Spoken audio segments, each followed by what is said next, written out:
হ্যাঁ, answer check করে গেছি। আচ্ছা, আমি যেটা বলছিলাম, এই যে ইউলিসিস পড়াতে গেলে প্রথমেই আমাদের জানতে হবে যে who is Ulysses. Rupam, Ulysses কে, তোর মনে আছে কিছু, যে ইউলিসিস কে ছিলেন বা কি ছিলেন, কে তিনি, কে সেই ব্যক্তি? একদম ভেরি গুড। তাহলে একদমই তাই, ইউলিসিস ছিল ইথাকা বলে একটা দ্বীপের রাজা, একদমই ঠিক। কিন্তু তার কথা আমরা কোন মহাকাব্যে পাবো? তার কথা আমরা যে মহাকাব্যে পাবো সেই বইটার নাম হচ্ছে হোমারের লেখা বিখ্যাত ইলিয়াড এবং ওডিসি। তাই তো, হোমারের লেখা ইলিয়াড এবং ওডিসি বই দুটি যদি আমরা পড়ি, তাহলে আমরা এই ইউলিসিস এটা পাবো, ক্যারেক্টারটা পাবো। কিন্তু কি নামে পাবো? ইউলিসিস নামেই পাবো কি? না, ইউলিসিস নামে কিন্তু পাবো না। আমরা সেখানে পাবো ওডিসিয়াস নামে। তাই তো, ওডিসিয়াস নামে আমরা ইউলিসিস ক্যারেক্টারটা পাবো। এবার সেই ওডিসি বা ওডিসিয়াস কে ছিলেন?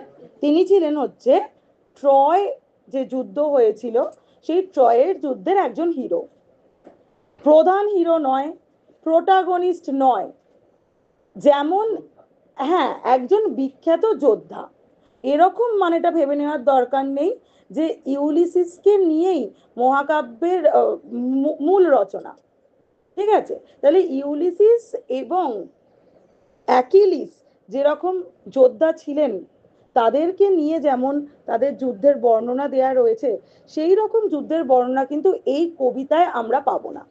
এরকম ভেবে নিলে হবে না যে ইউলিসিস যে মহাকাব্যের যে হিরো ছিল, তিনি ট্রয়ের যে যুদ্ধ করেছিলেন সেই যুদ্ধের বর্ণনা আমরা এই কবিতায় পাবো না। তিনি ট্রয়ের যুদ্ধ করেছিলেন কিন্তু সেই যুদ্ধের বর্ণনা এই কবিতায় নেই। এই কবিতায় যেটা রয়েছে সেটা ইউলিসিসের অ্যাডভেঞ্চারাস মননের পরিচয়। ইউলিসিস তার জীবনটাকে কিভাবে উপভোগ করতে চান তার পরিচয়। তাহলে এবার ইউলিসিস যে ট্রয়ের যুদ্ধে পার্টিসিপেট করেছিলেন, সেই ট্রয়ের যুদ্ধের ব্যাপারে আমরা খুব একটা বেশি জানি না কেউ। আগের দিনের ক্লিপিংস গুলো পাঠাচ্ছিলাম, তোরা কোনোদিন ইউটিউবে মুভিটা দেখে নিতে পারিস, খুবই সুন্দর মুভিটা। তো ট্রয়ের যুদ্ধ হচ্ছে গ্রিক পুরাণের একটা বিখ্যাত গুরুত্বপূর্ণ যুদ্ধ। এই ট্রয়ের যুদ্ধ চলেছিল 10 বছর ধরে। কার কার মধ্যে চলেছিল? ট্রয় নগরীর মধ্যে চলেছিল আর গ্রিসদের মধ্যে চলেছিল। ঠিক আছে, হ্যাঁ দেখ, তো ট্রয়ের যুদ্ধ চলেছিল মূলত তোর আমাদের যে ট্রয় বলে যে রাজ্য আছে এবং গ্রিস, স্পার্টা নাম শুনেছিস তো? সেই গ্রিসের যে স্পার্টা নাম শুনেছিস নিশ্চয়ই, সেই দুটো জায়গার মধ্যে। এবং এই যুদ্ধের বর্ণনা আমরা হোমারের যে দুটি মহাকাব্য রয়েছে, ইলিয়াড এবং ওডিসি, সেখানে পাবো। এবার এই যুদ্ধের কথা যদি বলি, কেন এই যুদ্ধ হয়েছিল, কি কারণে, দেখ বেসিক্যালি এই যুদ্ধটা হয়েছিল, তোরা বলবি হেলেনকে নিয়ে, বিখ্যাত সুন্দরী। এবার হেলেনের কথাটা এলো কোত্থেকে? দেখ, একটা বিয়ে বাড়িতে একটা অনুষ্ঠান হচ্ছিল, তো সেই বিয়ে বাড়িতে একটা অনুষ্ঠানে, মানে এটা একটা স্বর্গের অনুষ্ঠান ছিল। তো সেই সময় যে দেবী ছিলেন, সেই দেবীর নাম হচ্ছে দেবী এরিস। সে হচ্ছে ঝগড়ার দেবী, বিবাদের দেবী। হ্যাঁ, তিনি একটা আপেল নিয়ে ছুড়ে দেন ঝগড়া লাগাবেন বলে। ঝগড়ার দেবী সবসময় ঝগড়া লাগাবে, বুঝেছিস?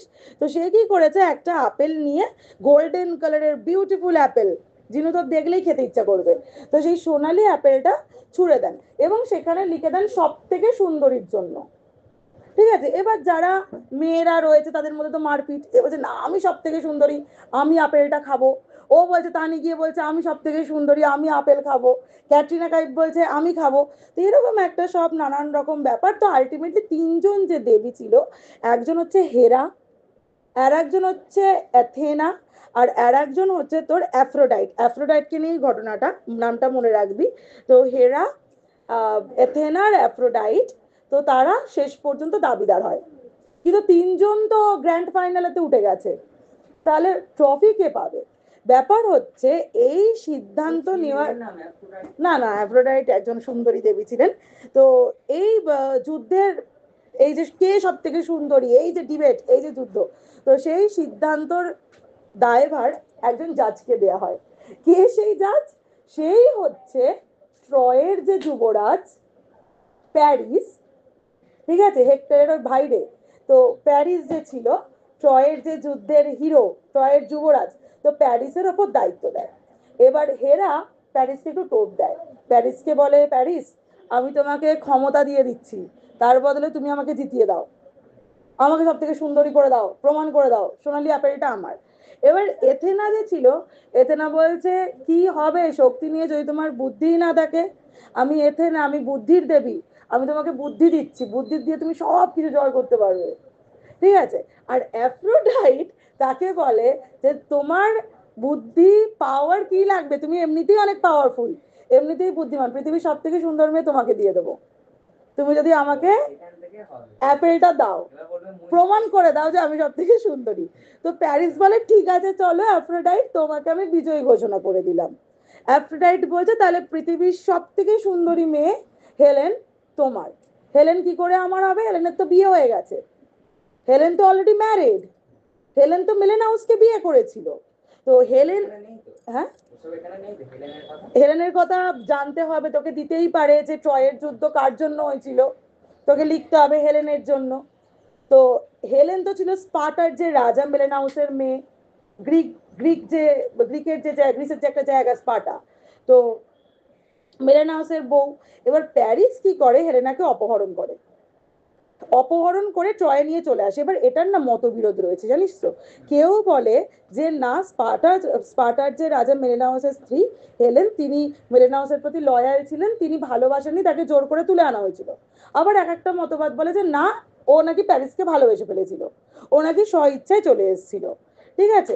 তবে প্যারিস ভীষণ ভালোবাসতো হেলেনকে, তাকে স্পার্টা থেকে অপহরণ করে নিয়ে চলে আসে, ঠিক আছে।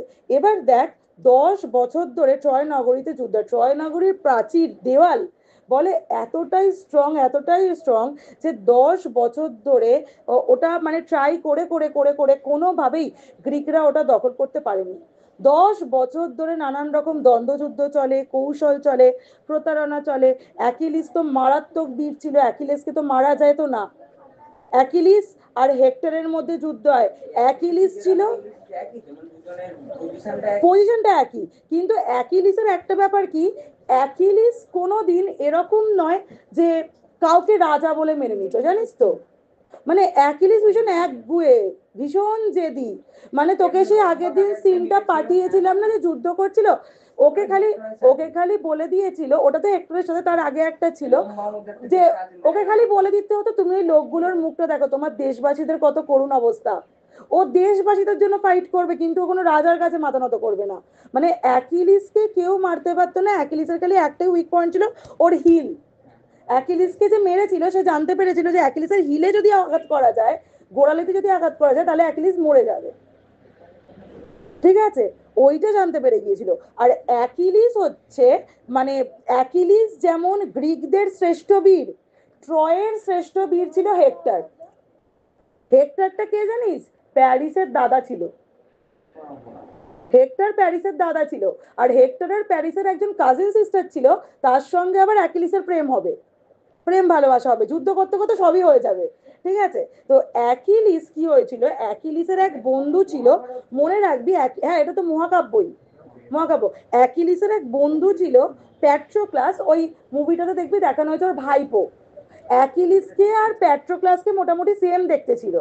তো প্যাট্রোক্লাসকে অ্যাকিলিস ভেবে হেক্টর খুন করে দিয়েছিল যুদ্ধে, ওই মৃত্যুর প্রতিশোধ নিতে হেক্টরকে অ্যাকিলিস মেরে দেয়। আগের দিন কোয়েশ্চেন ছিল যে অ্যাকিলিস কাকে মেরেছিল, হেক্টরকে।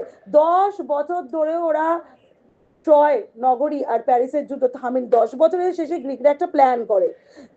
এই প্ল্যানটা কে করেছিল, প্ল্যানটা করেছিল ইউলিসিস, যাকে আমরা ওডিসিয়াস নামে জানি।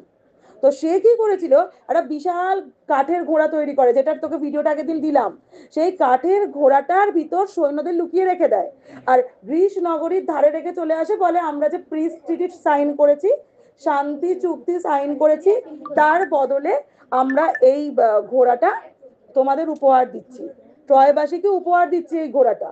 তো ট্রয়ের লোকরা দেখে বাবা কি বিশাল ঘোড়া, তারা সব বয়ে বয়ে রাজাকে দেখাবে বলে ভিতরে নিয়ে আসে, আর যেই নিয়ে চলে আসে সৈন্যরা বেরিয়ে পড়ে এবং সৈন্যরা শহরটাকে ধ্বংস করে দেয়। শুধুমাত্র প্যারিস আর হেক্টর একটা গুপ্ত রাস্তা জানতো, ওরা ওই বলে দিয়েছিল শেষে। এবং এই গল্পের শেষে মানে দেখা যায় যে হেলেনকে নিয়ে মেলেনাউস ফেরত চলে যাচ্ছে। আবার কেউ কেউ বলে যে মেলেনাউস মারা গিয়েছিল, হেলেনকে নিয়ে যেতে পারেনি, কিন্তু কেউ কেউ বলে যে না, মেলেনাউসকে নিয়ে ফিরে যায়, মেলেনাউস হেলেনকে নিয়ে ফিরে যায়। মানে যেমন মহাভারতের এক একটা মত আছে, তেমনি এখানেও কিন্তু এক একটা মত তুই দেখতে পাবি। ঠিক আছে, এই হচ্ছে ট্রয়ের যুদ্ধ। আচ্ছা, তাহলে দেখ আমরা আপাতত শুধু যেটুকু পড়েছি সেটা হচ্ছে ট্রয়ের যে যুদ্ধ, তার যে একটা ছোটখাটো ডেসক্রিপশন সেটা আমরা জানলাম। এবার কথা হচ্ছে আলফ্রেড টেনিসন। আমরা জানি আলফ্রেড টেনিসন, তার মাঝখানে একটা লর্ড ছিল, আলফ্রেড লর্ড টেনিসন। ওনার জন্ম 1809 এবং মারা গেছেন 1892। কোয়েশ্চেন আসতে পারে কোন যুগের কবি ছিলেন, উত্তর হবে ভিক্টোরিয়ান এজের কবি ছিলেন। সেই সময় তো রানী ভিক্টোরিয়ান রুল, তো ভিক্টোরিয়ান যুগের কবি ছিলেন এবং পোয়েট লরেট ছিলেন। ঠিক আছে, he was the poet laureate during much of queen Victoria's reign. ঠিক আছে, হ্যাঁ, পোয়েট লরেট মানে হচ্ছে একটা বিখ্যাত উপাধি, পোয়েট লরেট। ওটা অনেকেই পায়, ওটা অনেকেই পায়, পোয়েট লরেট অনেকেই হয়। তো ভিক্টোরিয়ার সময় উনি কিন্তু পোয়েট লরেট ছিলেন এবং ব্রিটিশ পোয়েটসদের মধ্যে অন্যতম বিখ্যাত কবি। এবং তার বহু বিখ্যাত বিখ্যাত লেখা রয়েছে, যার মধ্যে Mariana one of the most important text. তারপর ইউলিসিস হচ্ছে ভীষণই বিখ্যাত।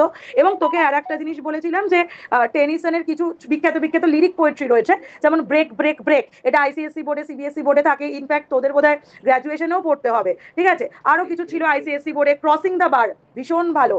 আর একটা তোকে বলেছিলাম ইন মেমোরিয়াম, ইন মেমোরিয়ামও খুব বিখ্যাত কবিতা। না আসতে পারে না যে এইগুলো চারটের মধ্যে তোর অপশন দিয়ে বলে কোনটা টেনিসনের ওয়ার্ক নয়, তো সেখানে ইন মেমোরিয়াম AHH বিখ্যাত কবিতা তার, ইউলিসিস বিখ্যাত মাইথোলজিক্যাল পোয়েম, ক্রসিং দ্য বার বিখ্যাত পোয়েম, ব্রেক ব্রেক ব্রেক বিখ্যাত poem, the church of the light brigade বিখ্যাত পোয়েম। আর এই যে তোর ইন মেমোরিয়ামটা কাকে লেখা হয়েছিল এটাও মনে রাখবি, কারণ এই যে ভদ্রলোকের নাম বলতে চলেছি তার এফেক্ট আমাদের টেনিসনের জীবনে প্রচুর ছিল। সেটা হচ্ছে তার প্রিয়তম বন্ধু Arthur Henry Hallam, mister AHH, Arthur Henry Hallam একজন ফেলো পোয়েট ছিলেন এবং ট্রিনিটি কলেজের স্টুডেন্ট ছিলেন। তো তার মৃত্যুতে আমাদের টেনিসন ভীষণ ভেঙে পড়েছিলেন এবং প্রচুর এলিজি লিখেছিলেন। এলিজি মানে দুঃখের কবিতা, যেটা শোক জ্ঞাপন করা যায়। তো মেজর ইনফ্লুয়েন্স ছিলেন তার জীবনে। আর এই যে ভদ্রলোক যার কথা বলছি, আর্থার হেনরি হ্যালাম, মাত্র 22 বছর বয়সে তার স্ট্রোক হয়ে যায়, তিনি মারা যান।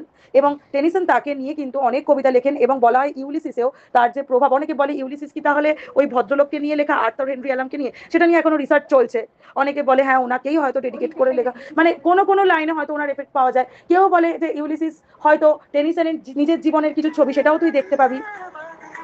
হ্যাঁ, তো যেটা বলছিলাম দেখ, তো টেনিসনকে নিয়ে তো আমি অনেক কিছু বললাম। এবার ইউলিসিসের ব্যাপারে যেমন আমি তোকে বললাম প্রথমেই যে ইউলিসিস হচ্ছে একজন বিখ্যাত গ্রিসের যোদ্ধা, জাস্ট লাইক অ্যাকিলিস, এবং তিনি ট্রয়ের যুদ্ধে পার্টিসিপেট করেছিলেন। তো ট্রয়ের যুদ্ধের ডেসক্রিপশনটা পুরো বললাম। এবার এই যে কবিতাটা লেখা হয়েছিল কিন্তু বহু বছর আগে, 1833, কিন্তু পাবলিকেশন অনেক পরে হয়, 1842। দুটো সালে লিখে রাখবি, written in 1833 and published in the year 1842। ঠিক আছে, এবং written in 1833 and published in 1842।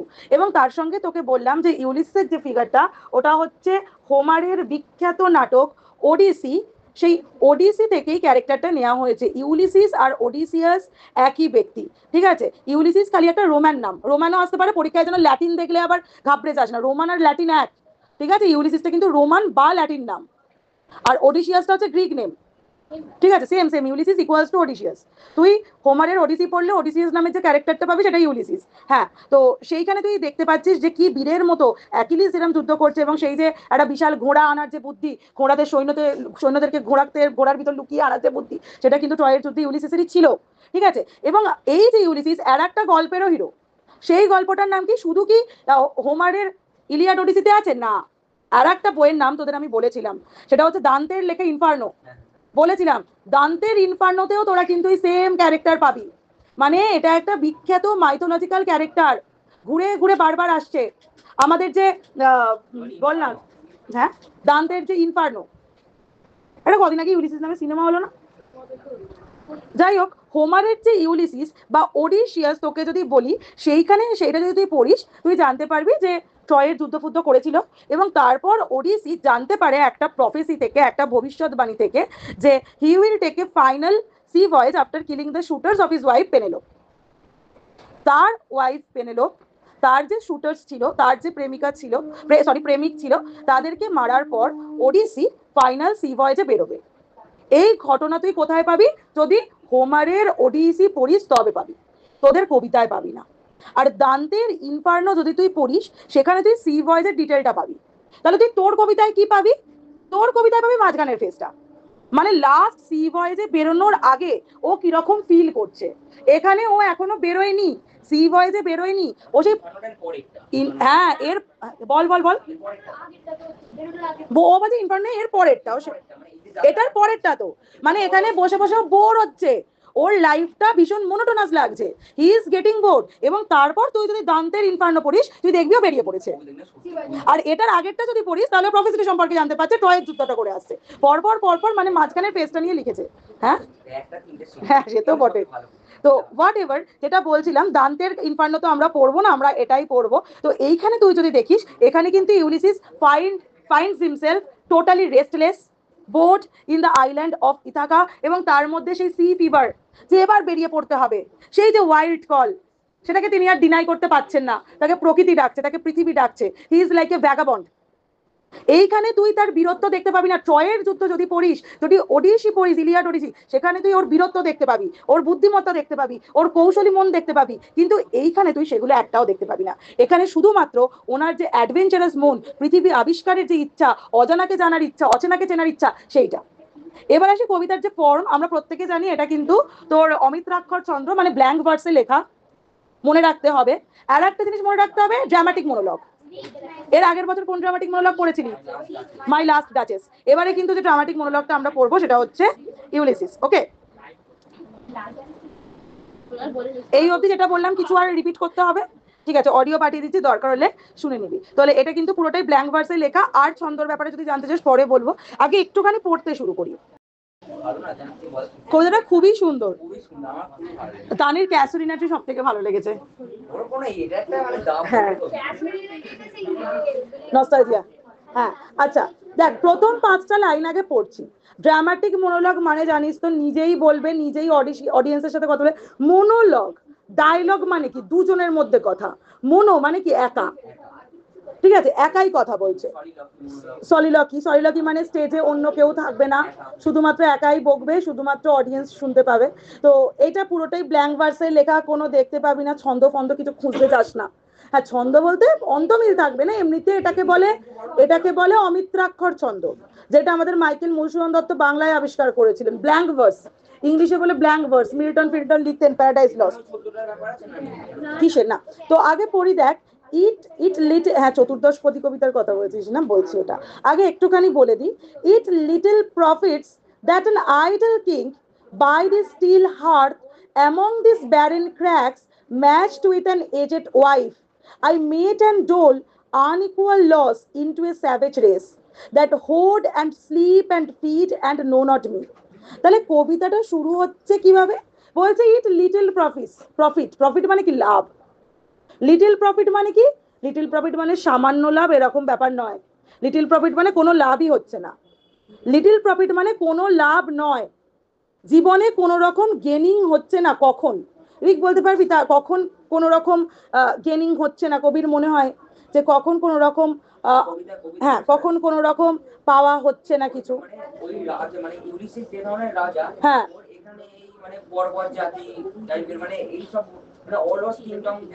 একদমই তাই। তাহলে ইউলিসিস বলছেন কোনো লাভ নেই, লিটল প্রফিটস মানে কোনো লাভ নেই। কখন? একজন অলস রাজার মতো যদি বসে থাকি, একটা ওয়াইফ, সেও বুড়ি হয়ে গেছে, বয়স্ক হয়ে গেছে, তাকে নিয়ে বসে থাকা কোথায়? By the still hearth. Still মানে কি? শান্ত, যেটা মুভ করছে না।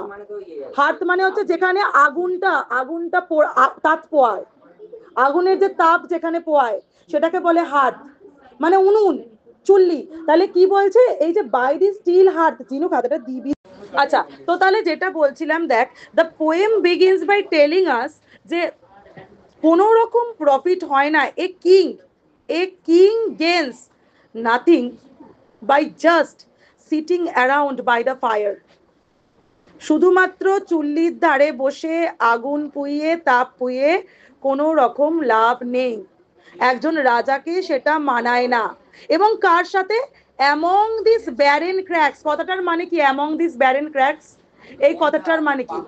ব্যারেন মানে হচ্ছে বন্ধা, অর্থাৎ যেটা উৎপাদন করতে পারে না।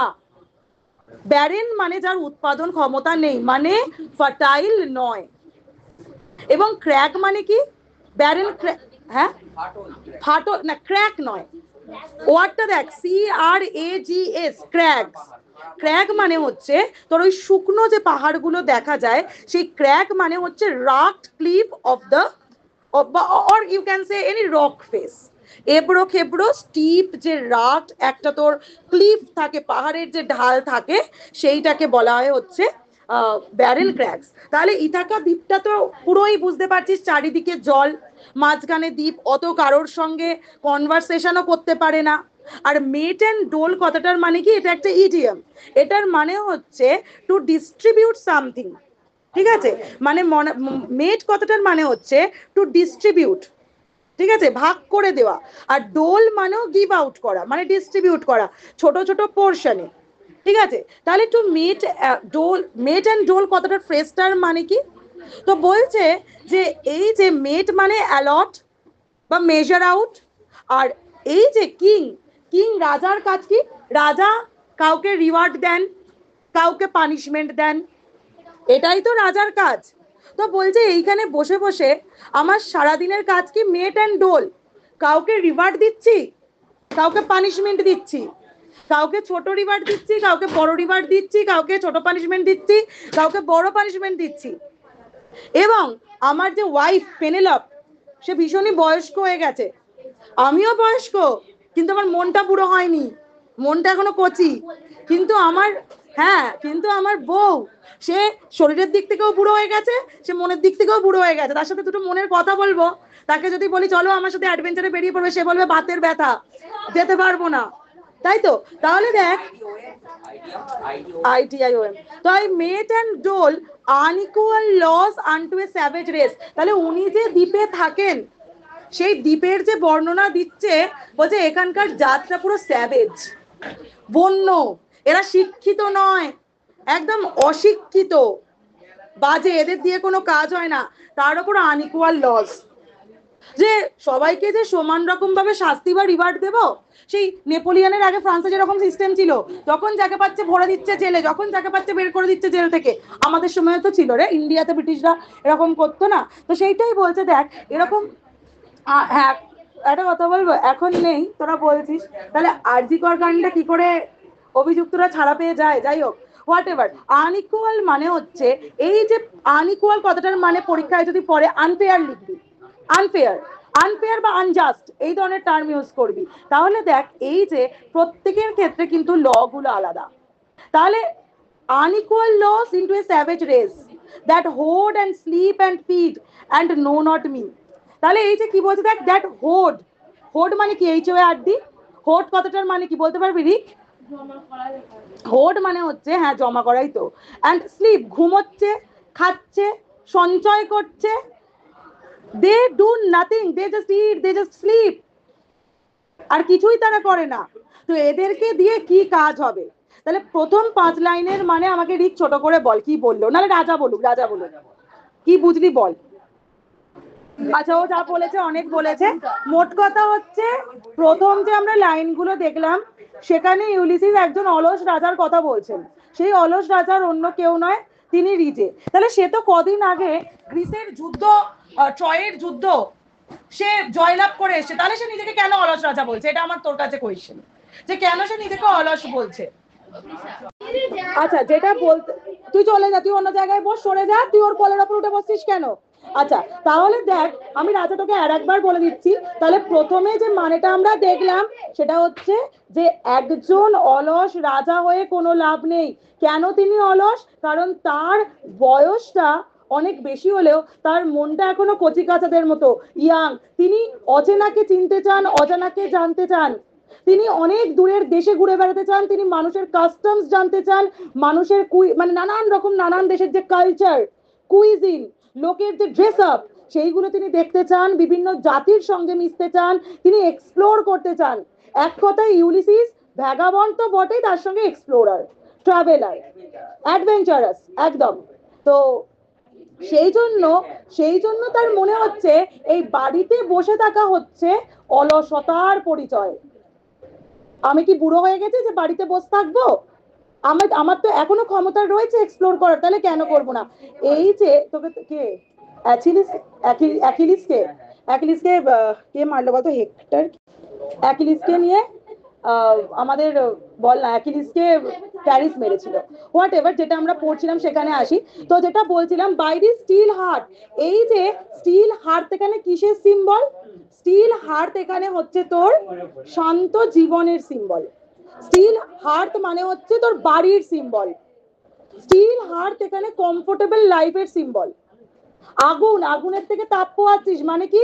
ওয়ার্মথ অনুভব করছিস, মানে কমফোর্টেবল অনুভব করছিস। তাহলে স্টিল হার্ট এটা হচ্ছে তোর বাড়ির কমফোর্টেবল শান্ত জীবনের সিম্বল, তাই তো? তাহলে এই রকম শান্ত জীবন আমার কাম্য নয়। আমি অলস রাজাদের মতো বসে থাকতে পারবো না। এই ব্যারেন ক্র্যাগসের মাঝখানে এই শুকনো পাহাড়, শুকনো পাহাড় কিসের সিম্বল? সেখানে একটাও গাছ নেই, গ্রিনারি নেই, মানে প্রাণ নেই, প্রাণ মিসিং। তাহলে সেই ব্যারেন ক্র্যাগসের সঙ্গে, এই ব্যারেন ক্র্যাগসের মধ্যে সেই একটা অসভ্য জাতি, বন্য জাতি, যারা পড়াশোনা জানে না, যারা এক্সপ্লোর করতে জানে না, যারা জ্ঞান আহরণ করতে জানে না, এবং তার সঙ্গে একটি বয়স্ক বউ যার নাম কি Penelope, PENELOPE। I mete and dole, এখানে বসে বসে আমার কাজ কি?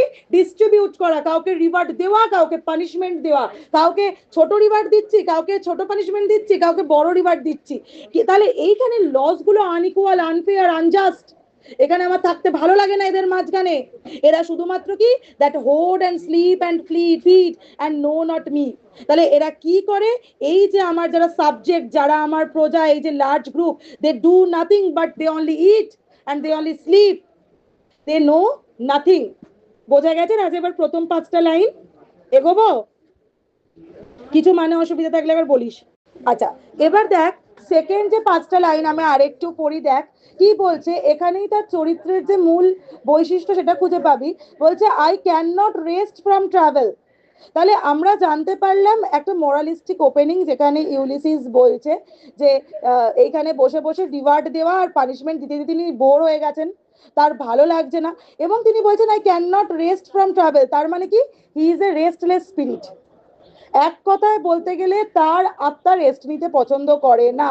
হি is a restless spirit who does not want to take a break from roaming around the আর্থ।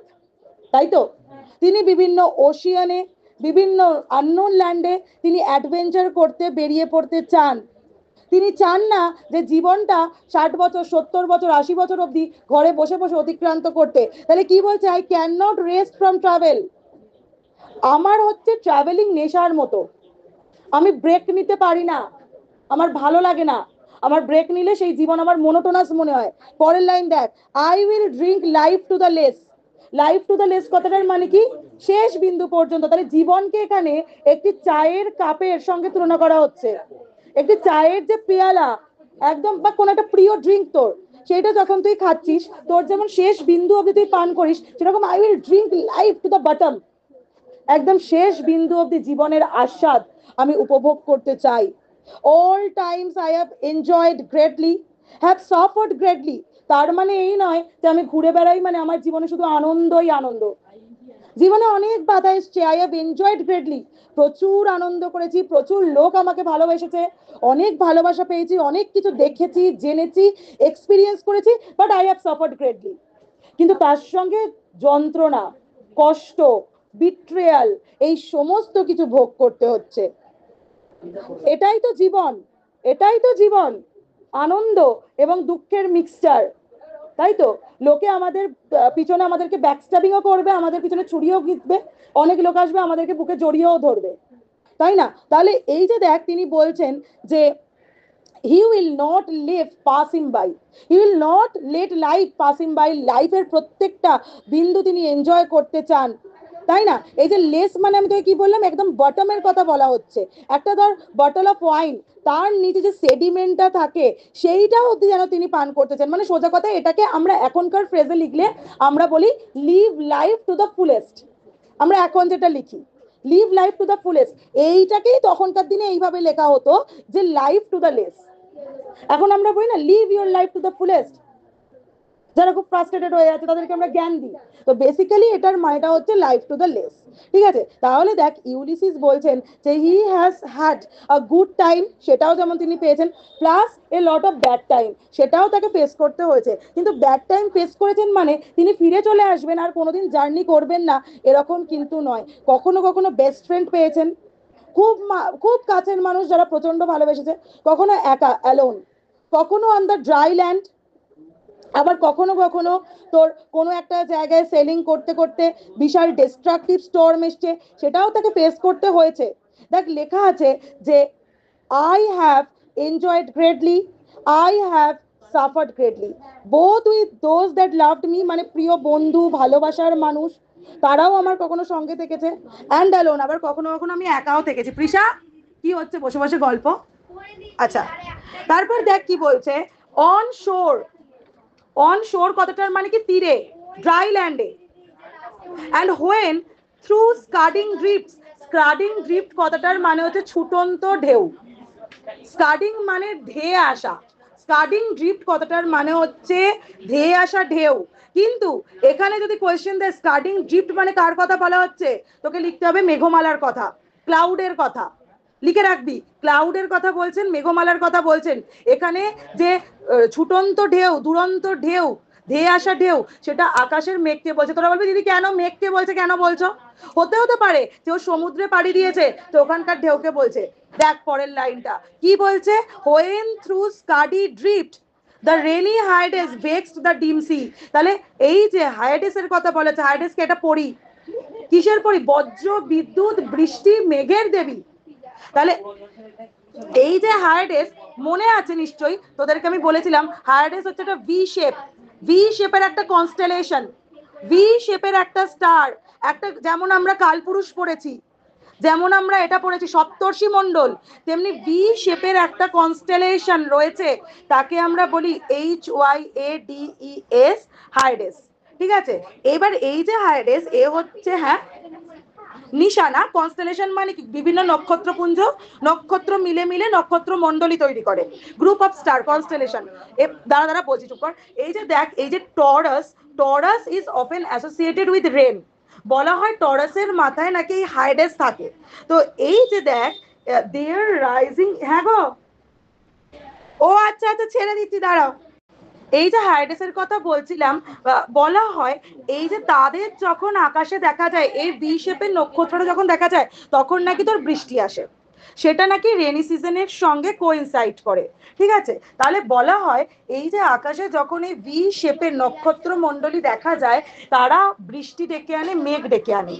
তাহলে এই যে দেখ লেখা আছে স্কাডিং থ্রু স্কাডিং ড্রিফটস, মানে কি এই যে হাইডেস, রেনি হাইডেস, সে কি ডেকে আনে, সে হচ্ছে বৃষ্টি ডেকে আনে, এবং সেই বৃষ্টি যখন হয় তখন ওশিয়ানটা ফুলে ফেপে ওঠে।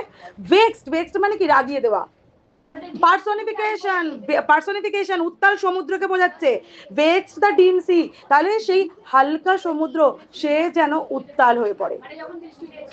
একদমই তাই, একদমই তাই। ক্লাস্টার অফ স্টার মানে কিন্তু কনস্টেলেশন বা নক্ষত্র মণ্ডলী।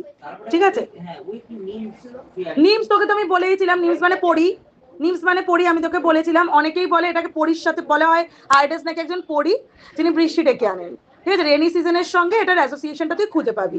অর্থাৎ তারা যখন মেঘমালাটা ডেকে আনবে সেই মেঘমালা থেকেই কিন্তু বৃষ্টি হবে। তাই স্কাডিং ড্রিফট এটা যদি ভাবছিস যে ঢেউ, জলের ঢেউ, সমুদ্রের ঢেউ, সেটা না, সে আসছে তার পিছন পিছন মেঘমালা আসছে এবং সেই মেঘমালা থেকে যখন বৃষ্টি ঝরে ঝরে পড়ছে তখন তো ডিম সি উত্তাল হচ্ছে, ভেক্সড রেগে যাওয়া, পার্সনিফিকেশন ইউজ করা হচ্ছে, নন অ্যানিমেট জিনিসকে অ্যানিমেট করা। রাজার কিছু অসুবিধা থাকলে বলেই বেড়ায়।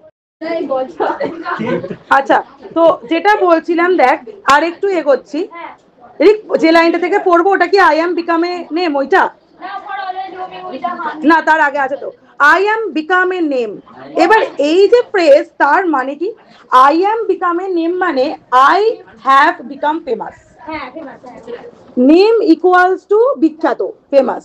এই যে আমি বিভিন্ন জায়গায় ঘুরেছি, বিভিন্ন অভিজ্ঞতা সঞ্চয় করেছি, বিভিন্ন জ্ঞান লাভ করেছি, বিভিন্ন গুড টাইম এনজয় করেছি, ব্যাড টাইম এনজয় করেছি ডিউরিং ট্রাভেল, তাহলে this phrase I am become a name means something like become a become a household name, you can say Ulysses has become famous, তাই তো, because he has traveled to so many places, to so many unknown land, and explored all the lands, mixed with the people, knew their customs, knew their traditions, এবং আস্তে আস্তে সেই অভিজ্ঞতাগুলো তার মননে জমা হয়েছে, সঞ্চয় হয়েছে, এবং তিনি একটি বিখ্যাত মানুষে পরিণত হয়েছেন।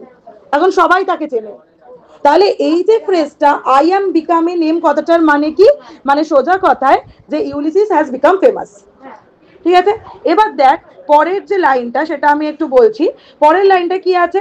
For always roaming with a hungry heart, রিক hungry heart, H H, repetition of consonant sound, alliteration. Personification কেন হচ্ছে? কারণ হার্ট একটা নন অ্যানিমেট জিনিস, তাকে বলা হচ্ছে ক্ষুধার্ত। ক্ষুধা কার পায়? মানুষের পায়, সেই জন্য পার্সোনিফিকেশন। কিন্তু repetition of consonant sound, H H, hungry heart, অ্যালিটারেশনও হবে, মনে রাখতে হবে। তাহলে for always roaming with a hungry heart, তাহলে তিনি বলছেন যে দেখ একটা মানুষের কিন্তু স্পিরিট এইরকমই হওয়া উচিত, তার যেন জ্ঞানের তৃষ্ণা কখনো না মেটে। আমরা এর আগেই যখন বেদ পড়েছি, আমরা কিন্তু দেখেছি সেই যে ভদ্রলোক, সেই জ্ঞান তাকে কোন জায়গায় নিয়ে গেল।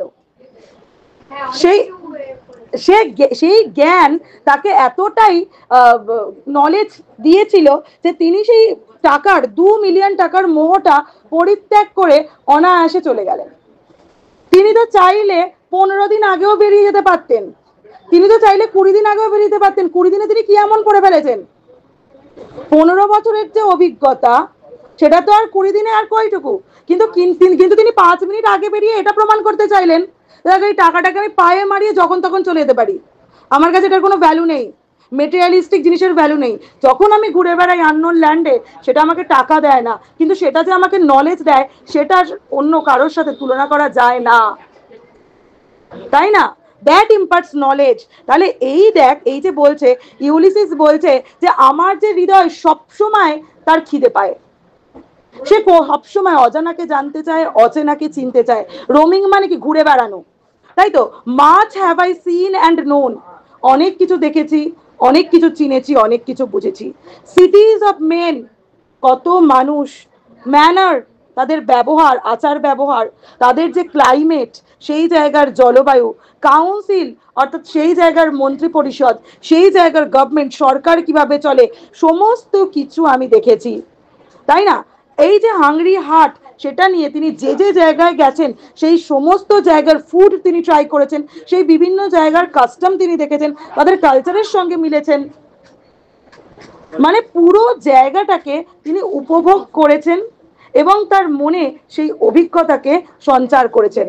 সেই জন্য তিনি কি বলছেন দেখ, myself not least but honoured of them all and drunk delight of battle with my peers far on the ringing plains of windy Troy, I am a part of all that I have made. ভীষণ important line, I am a part of all that I have made.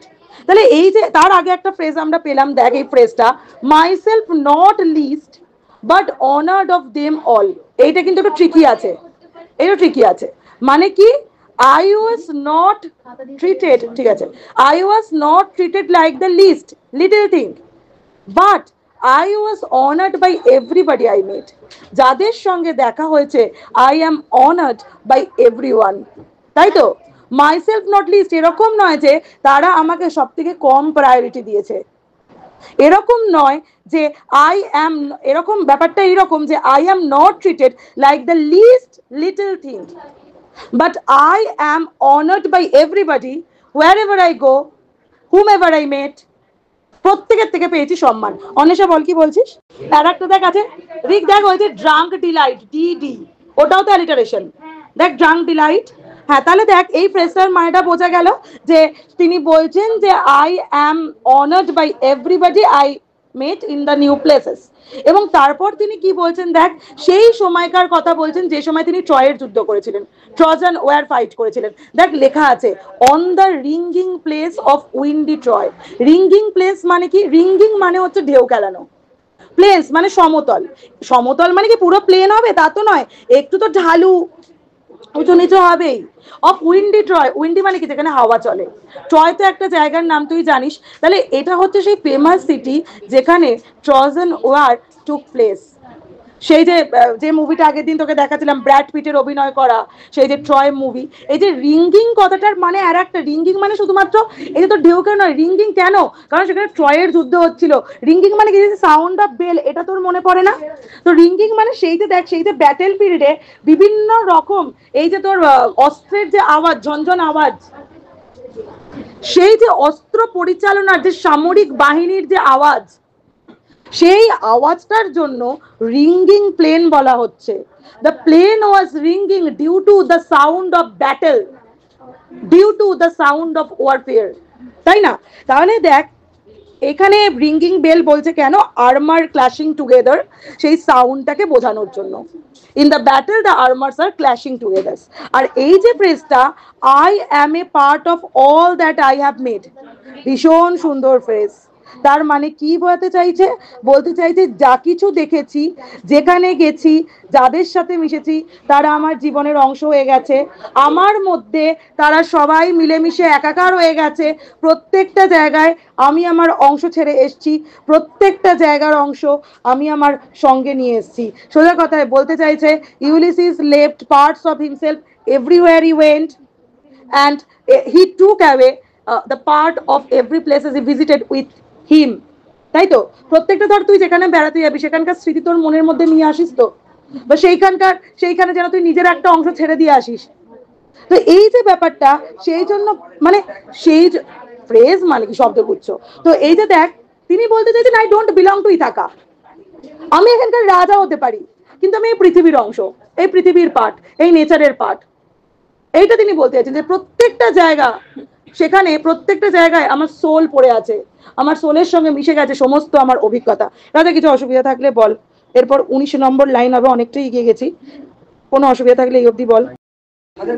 পরের কিন্তু 19 থেকে 24 নম্বর line একটু কঠিন আছে, আজকে নয় এই 24 নম্বর অবধি লাইন অবধি পড়বো। দেখ কি বলছে, বলছে yet all experience is an arch where through gleams that untravelled world. তাহলে ইউলিসিস তার যে ডিজায়ার টু কিপ ট্রাভেলিং, সেইটাকে তিনি জাস্টিফাই করছেন। তিনি বলছেন I am living A life of adventure, এবং তিনি বলছেন আমার যে এক্সপিরিয়েন্স, এই যে আমি বিভিন্ন জায়গায় ট্রাভেল করি, এই যে তার লাইফ, তার যে এক্সপিরিয়েন্স, এটা হচ্ছে একটা আর্চের মতো। ঠিক, আর্চ কি কোনোদিন কমপ্লিট হয়? আর্চ কি একটা কমপ্লিট সার্কেল? আর্চ হচ্ছে 180, তাহলে দেখ ওটা কিন্তু হাফ। তাহলে তিনি কি বলছেন, এই যে আমার সমস্ত এক্সপিরিয়েন্স, সেটা হচ্ছে একটা আর্চের মতো, ঠিক আছে? হোয়ার থ্রু, যার মধ্যে দিয়ে, গ্লিমস মানে আমি যেন তোর সামনে তোর সেই আর্চটা রয়েছে, তুই যেন সেই আর্চের মধ্যে দিয়ে তুই দেখতে পাচ্ছিস আমার দূরের যে আনট্রাভেলড ওয়ার্ল্ড গুলো, যেগুলো তোর এক্সপ্লোর করা হয়নি। তাহলে আমি কি ব্যাপারটা বোঝাতে চাইছি, যে he compares his life, he compares his experience to an arch, এবং ডেসক্রাইব করছেন এই যে আনট্রাভেলড ওয়ার্ল্ডটা, সেটা যেন একটা প্লেসের মতো, একটা জায়গার মতো, সেটা যেন আর্চের বাইরে উকি মারলে তুই দেখতে পাচ্ছিস। একটা অসম্পূর্ণ ব্যাপার, সেই আর্চটা ক্রস করলেই তোর কাছে যেন বিস্তর দুনিয়া খোলা পড়ে আছে, তুই যেখানে খুশি চলে যেতে পারিস। আবার বলছি ভালোভাবে বোঝ। তাহলে তিনি বলছেন যে আমার সমস্ত এক্সপিরিয়েন্সটা আর্চের মতো সামনে রয়েছে, আর আর্চ সেটা যেন আমার এক্সপিরিয়েন্স, এবং সেই আর্চের মধ্যে দিয়ে উকি মারছে কি, সেই আমার ঘুরে বেড়ানোর জায়গাগুলো, যেগুলো এখনো এক্সপ্লোর করা বাকি আছে। গ্লিম, হ্যাঁ গ্লিম মানে আমি দেখতে পাচ্ছি, উকি মারছে। তাহলে সেটাই তিনি বলছেন যে all the unexperienced, untraveled land gleams at Ulysses through the arch. তাহলে তাকে কি করতে হবে? He has to just walk through the arch. আর্চের মধ্যে দিয়ে তিনি বেরিয়ে গেলেন, তার কাছে খোলা দুনিয়া, ওপেন দুনিয়া, যেখানে খুশি যেতে পারেন, যা খুশি করতে পারেন। তারপর দেখ কি বলছে, whose margin fades forever and forever when I move. তাহলে যত আমি এগিয়ে যাব, সেই মার্জিন আবজা হতে থাকবে। তাহলে দেখ প্রথম দুটো লাইন কিন্তু ভীষণই ট্রিকি, ঠিক আছে? তাহলে এই যে আনট্রাভেলড ওয়ার্ল্ড, অনেকে বলে, অনেকে যারা ধর মানে রিসার্চ করছে, তারা বলে আনট্রাভেলড ওয়ার্ল্ড মানে কিন্তু মৃত্যুকেও বোঝাতে পারে। অনেকে বলে আনট্রাভেলড ওয়ার্ল্ড মানে হয়তো মৃত্যুর রেফারেন্স তিনি দিচ্ছেন। এই যে আর্ট, সেটা হচ্ছে একটা এক্সপ্রেশন, সেখান দিয়ে তিনি যত when he keeps moving তিনি এগিয়ে যাচ্ছেন, আলটিমেটলি আমরা সবাই এগিয়ে যাচ্ছি to the last syllable of time, ultimately মৃত্যুতেই সব শেষ হবে। তাহলে অনেকে বলে যে হ্যাঁ এরকম একটা ব্যাপার, আবার অনেকে বলে যে না, এটা শুধুমাত্র আনট্রাভেলড ওয়ার্ল্ড যেটা, সেটাকেই সিগনিফাই করছে। তাহলে দেখ তিনি কি বলছেন, তিনি বলছেন যে ভালোভাবে লাইনটা দেখ, হুজ মার্জিন, কার মার্জিন, সেই আনট্রাভেলড ওয়ার্ল্ডের মার্জিন আস্তে আস্তে ফেড হচ্ছে। যখন আমি সেখানে হেঁটে হেঁটে এগিয়ে যাচ্ছি, যত এগিয়ে যাচ্ছি সেই দূরের দৃষ্টি যেন ফেড হয়ে যাচ্ছে, সেই মার্জিন যেন ফেড হয়ে যাচ্ছে forever and forever when I move। যত এগোচ্ছি, যত দুনিয়া এক্সপ্লোর করছি, সামনে আরো একটা দুনিয়া খুলে যাচ্ছে, আলটিমেটলি এগিয়ে যাচ্ছে সেই মৃত্যু পর্যন্ত। আমি থামবো না, মৃত্যু পর্যন্ত আমি এগিয়ে যাব। হাউ ডাল ইট ইজ টু পজ, কেন থামবো না? কারণ থেমে যাওয়া মানে ইট ইজ ডাল, বোরিং, মোনোটোনাস। ডাল ইকুয়ালস টু কি? মোনোটোনাস, বোরিং, যে জীবনে রং নেই। নট, তারপর কি বলছে টু মেক অ্যান এন্ড। তাহলে থেমে যাওয়া মানেই তো মৃত্যু। হ্যাঁ, ও আমাকে বলেনি। তাহলে দেখ, সংস্কৃতে আমরা একটা কথা বলি, চরৈবতী চরৈবতী, এগিয়ে চলো এগিয়ে চলো, থেমে থেকো না, কারণ থেমে থাকা মানে মৃত্যু, তাই তো? টু, হ্যাঁ, জীবন শেষ। টু রাস্ট আনবার্নিশড, কি হবে ভাই এত টাকা জমিয়ে, তার থেকে ওয়ার্ল্ড এক্সপ্লোর করো, সেই তো ছেলে মেয়েরা খাবে, আর এত কষ্ট করে ইনকাম করছে, কি হবে? হ্যাঁ, একদম তাই। টু রাস্ট আনবার্নিশড, বেকার বসে থেকে থেকে জং ধরিয়ে কোনো লাভ আছে? একটা তুই দামি তলোয়ার কিনেছিস, পড়ে পড়ে মরছে, আনবার্নিশড, পড়ে পড়ে জং ধরে গেছে, মরছে পড়ে গেছে। Not to shine in use, যত ইউজ করবি সেটা ধারালো হবে, চকচকে হবে। তাহলে সেই রকম চকচকে হয়ে লাভ কি ভাই জীবনে, যদি সেটা ইউজই না করি, পড়ে পড়ে তো মরচেই ধরে যাবে। তাহলে আমাদের জীবনকে কিরকম হতে হবে? তাহলে এই যে দেখ, আমাদের যে জীবন, সেইটা হচ্ছে একটা মেটালিক ইনস্ট্রুমেন্ট, একটা স্টিলের শোড, একটা স্টিলের তরোয়ালি, পারফেক্টলি ইউজফুল, চকচকে শাইনি। কিন্তু কেউ যদি এটাকে ইউজ না করে, আমাদের যদি কোনো গ্যারেজে বাইসাইকেল পড়ে থাকে, সেটাতে জং তো ভাই ধরবেই।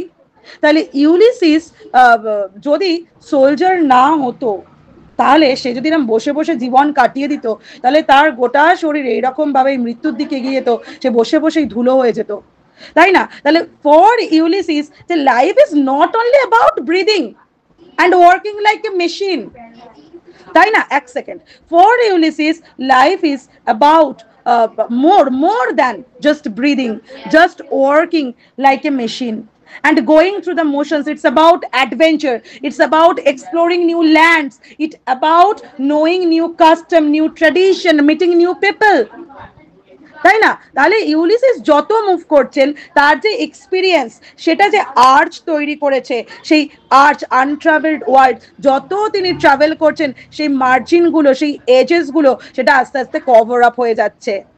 মানে তিনি বলতে চাইছেন যে ওয়ার্ল্ড যত এক্সপ্লোর করব, তত কি, তত এই যে আর্চটা মানে কমপ্লিট হবে, এবং সেই আস্তে আস্তে আমি মৃত্যু অবধি এগিয়ে যাব, ততক্ষণ অবধি আমি থামবো না, এইটা তিনি বলতে চাইছেন। তাহলে আর কিছু অসুবিধা আছে? আচ্ছা, পরেরটা দেখ, life piled on life were all too little and of one to me little remains. কথাটার মানে কি? মানে একই কথা, তার যে ডিজায়ার ফর অ্যাডভেঞ্চার, সেটাই কিন্তু তিনি এখানে কন্টিনিউ করছেন। তিনি বলছেন যে লাইফ পাইলড অন লাইফ, তাহলে জীবনের ওপর জীবন, ঠিক আছে? তাহলে একটা জীবন, তার ওপর জীবন, multiple lifetime, that would not be enough, that would not be sufficient for him to do all the things, to explore all the world he want। বলছে যদি আমি 10-12টা জীবনও পাই, তাহলেও আমার জ্ঞানের তৃষ্ণা, অজানাকে জানার ক্ষুধা কোনো দিন মিটবে না। লাইফ পাইলড অন লাইফ, জীবনের ওপর জীবন, কিন্তু সেটাও আমার কাছে অল টু লিটল, ভীষণই ছোট। ইভেন আগের প্যারার কি একটা অসুবিধা বলছিলি, ফরএভার দিয়ে, forever and forever when I move, stress দিচ্ছেন যে যত আমি এগিয়ে যাচ্ছি, যত এগিয়ে যাচ্ছি, আস্তে আস্তে চারিদিকটা আমার কি ফেড হয়ে যাচ্ছে। দুটোতেই তো আছে, তোদের বইতে তাহলে ওটা প্রিন্টিং মিস্টেক আছে। আচ্ছা, তো যেটা বলছিলাম দেখ, and of one to me little remains, তাহলে এই যে জীবন, সেটা যতই আমি মাল্টিপল লাইফ পাই না কেন, সেটা আমার কাছে কোনো দিনই সাফিসিয়েন্ট হবে না। এবং তিনি কি বলছেন, every hour is saved from that eternal silence. Eternal silence মানে কি? চিরকালীন নিস্তব্ধতা, মানে কি?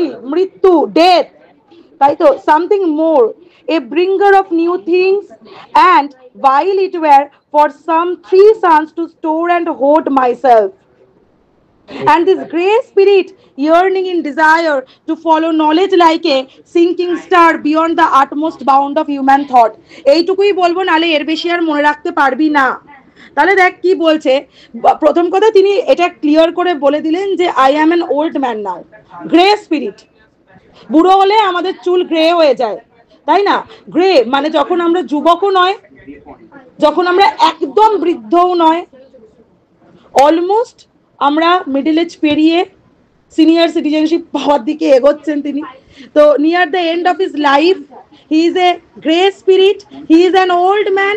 এবং তিনি বলছেন I want to make the most of what my life, what is left in my life, তাই না? তো তিনি বলছেন যে it is a waste of time for him to hang out in Ithaca for 3 years। তিনি এখনো তার কাছে 3 বছর টাইম আছে, তিনি সেই অ্যাডভেঞ্চারটাকে তিনি অ্যাক্টিভলি পার্টিসিপেট করতে চান। কি বলছে দেখ, but every hour is saved from that eternal silence, something more, a bringer of new things. তাহলে কি বলতে চাইছেন, যে প্রত্যেকটা অ্যাডিশনাল আওয়ার যেটা আমরা পাচ্ছি, প্রত্যেকটা আওয়ার যেটা আমি মৃত্যু থেকে বাঁচিয়ে আনছি, প্রত্যেকটা মিনিট যেটা আমি মৃত্যু থেকে সেভ করছি, সেটা কিন্তু নতুন নতুন এক্সপিরিয়েন্স আমাকে আনতে হেল্প করছে, কালেক্ট করতে হেল্প করছে। 3 suns মানে 3টে সূর্য, মানে 3 দিন নয়, 3 days নয়, 3 years কে বোঝাচ্ছে। তিনি বলছেন অলরেডি আমি আমার জীবনের কয়েকটা বছর আমি করে দিয়েছি, বল না, নষ্ট করে ফেলেছি বসে বসে, আর আমি নষ্ট করতে পারবো না। I want to follow knowledge like a sinking star. Rick, এই ফ্রেজটার মানে বলতে পারবি? Follow knowledge like a sinking star. আমি মানে জিজ্ঞাসা করলাম, সিমিলি তো জানি, লাইক দিয়ে তুলনা করা হচ্ছে। হ্যাঁ বল। না, শেষ অব্দি জ্বলবো না, এই কথাটার অনেক রকম মানে হয়। হ্যাঁ, সিঙ্কিং মানে ডুবন্ত, সিঙ্কিং মানে হচ্ছে ডুবন্ত। কে বলতে পারবি মানেটা? দেখি কে বলতে পারে। ডুবন্ত তারা তো বটেই। দেখ এইখানে কিন্তু 2-3টে মানে আমরা বলতে পারি, অনেকটাই কিন্তু তোরা বললি। দেখ ইউলিসিসে এই যে ফ্রেজটা to follow knowledge like a star, এই যে সিমিলিটা ইউজ করা হয়েছে, প্রথম কথা তো বলছে যে to follow knowledge like a sinking star. কে একটা এখানে বললো, চিনুই মনে হয়, যে তারা খসা যে ব্যাপারটা, সেটাকে যখন কেউ ধরতে পারে না, সেই যে ব্যাপারটা ঘটছে, সেই রকম নলেজও তো তাই। নলেজকে তুই যত ধরতে যাবি, নলেজকে তুই কোনোদিন ধরতে পারবি না, কারণ সেটা একটা আনএন্ডিং ব্যাপার। তার যে পারসুট অফ নলেজ, এন্ডলেসনেস, এই ব্যাপারটাকে বোঝাতে চাইছে। মানে knowledge is both distant, knowledge is, বলে দেবো, নলেজ ইজ রিসিডিং টার্গেট, একটা ওর দি গোল। তো সেই নলেজকে তুই যত ধরতে যাবি, তুই দেখবি তার কোনো সীমা নেই, এই একটা ব্যাপার। আর লাইক এ সিঙ্কিং স্টার, এই ব্যাপারটা যেমন তোর আর একটাকে ভালো মানে বলেছিলি, আমি এইমাত্র শুনলাম, কি একটা বললি বলতো? মৃত্যুর কথা কেউ একটা বলছিস তো, না সেই ব্যাপারটা, হ্যাঁ সেটা তুই বলতে পারিস। মানে লাইক এ সিঙ্কিং স্টার মানে তুই বলতে চাইছিস যে মৃত্যু অবধি সেটাকে ফলো করবো, এইরকম তুই বলতে চাইছিস, তাই তো? হ্যাঁ, এটা কিন্তু বলতে পারিস যে who is moving closer to death, সেটা কিন্তু বলা যায়। মানে Ulysses himself could be the sinking star who is near is death and he is seeking knowledge, বলা যায়, অবশ্যই বলা যায়।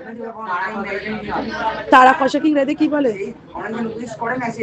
এখানে আর একটা মানে দেওয়া আছে, বলছে যে ইউলিসিসের যে কনস্ট্যান্ট পারসুট ফর নলেজ, এই যে এক্সপ্লোরেশন, সেইটাকে বলা হচ্ছে যেমন থেকে একটা স্টার, তুই যত এগিয়ে যাবি তারাটাও তোর সঙ্গে সঙ্গে এগিয়ে যাবে এবং finally it syncs beyond the Horizon, দিগন্তের ওপারে তারাটা ডুবে যাবে।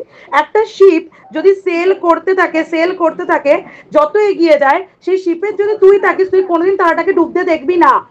কিন্তু তোর শিপ যদি থেমে যায়, তখন স্টারটা কি তোর ভিশন থেকে কিন্তু হারিয়ে যাবে। ইউলিসিসও সেই রকম নলেজটাকে সিসলেসলি, কন্টিনিউয়াসলি পারসিউ করতে চায়, মানে আটমোস্ট বাউন্ডারি অবধি, সে মৃত্যু অবধি সে এগিয়ে যেতে চায়। সে সেই জ্ঞানের যে নলেজের যে তারা, সেটাকে ডুবতে দিতে চায় না। এবার মানেটা বোঝা গেছে? এইটুকু যে পড়লি, এই প্যারাটা মনে হচ্ছে রাজার বুঝতে অসুবিধা আছে। রাজা আর একবার দেখ।